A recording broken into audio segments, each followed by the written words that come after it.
মাদ্রাসায় জঙ্গি তৈরি হয়। প্রাক্তন মুখ্যমন্ত্রী বুদ্ধদেব ভট্টাচার্যের এই মন্তব্যকেই কার্যত সমর্থন করলেন তসলিমা নাসরিন। এর পাশাপাশি অভিন্ন দেওয়ানি বিধির পক্ষেও সওয়াল করেন তসলিমা। 2002 সালে সীমান্ত এলাকার কিছু অনুমোদনহীন মাদ্রাসা নিয়ে রাজ্যের তৎকালীন মুখ্যমন্ত্রী বুদ্ধদেব ভট্টাচার্য বলেছিলেন, মাদ্রাসাগুলো জঙ্গি কার্যকলাপের আঁতুর ঘর হয়ে উঠেছে। এখন ওই মন্তব্য নিয়ে বিতর্ক কম হয়নি। এবার প্রাক্তন মুখ্যমন্ত্রীর এই মন্তব্যকেই সমর্থন করলেন লেখিকা তসলিমা নাসরিন।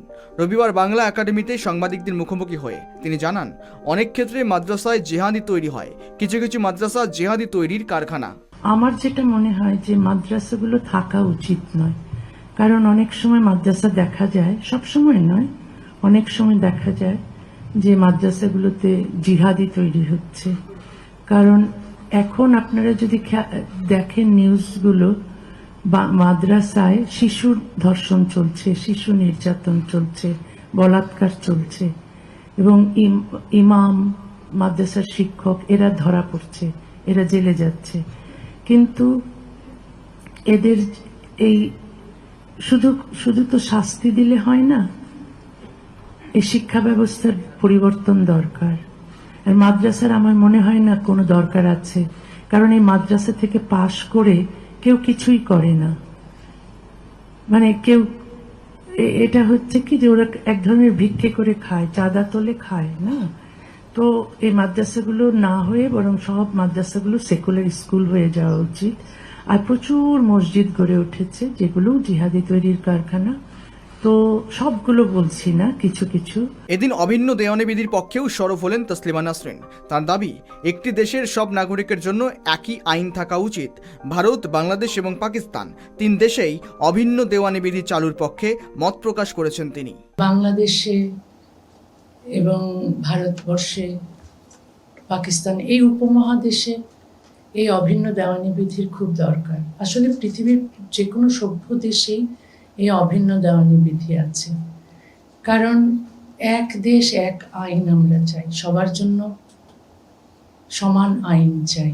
বিশেষ করে নারীরা ধর্মীয় আইনের অধীনে যদি থাকে, তাহলে তাদের বিরুদ্ধে বৈষম্য আমরা দেখি, নির্যাতন দেখি। তো সেইগুলো চলে যায় যদি আমরা সমান অধিকারের ভিত্তিতে অভিন্ন দেওয়ানি বিধি তৈরি করি। এবং এটা মাস্ট, এটা সভ্যতার প্রথম শর্ত।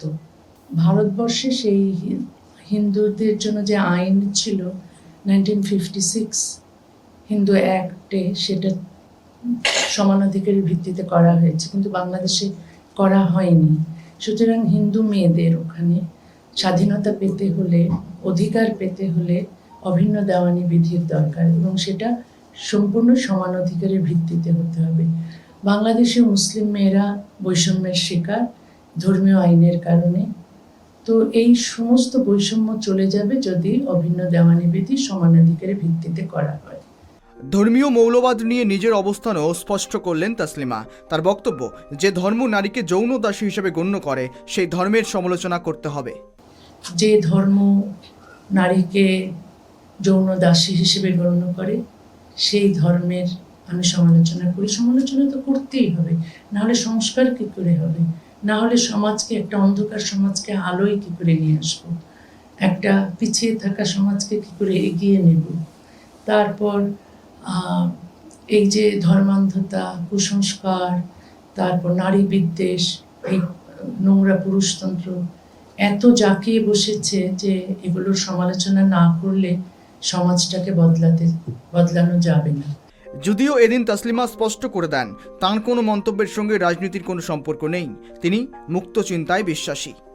ক্যামেরায় স্বপন রায়ের সঙ্গে অভ্রদীপ দাসের রিপোর্ট, কেটিভি বাংলা।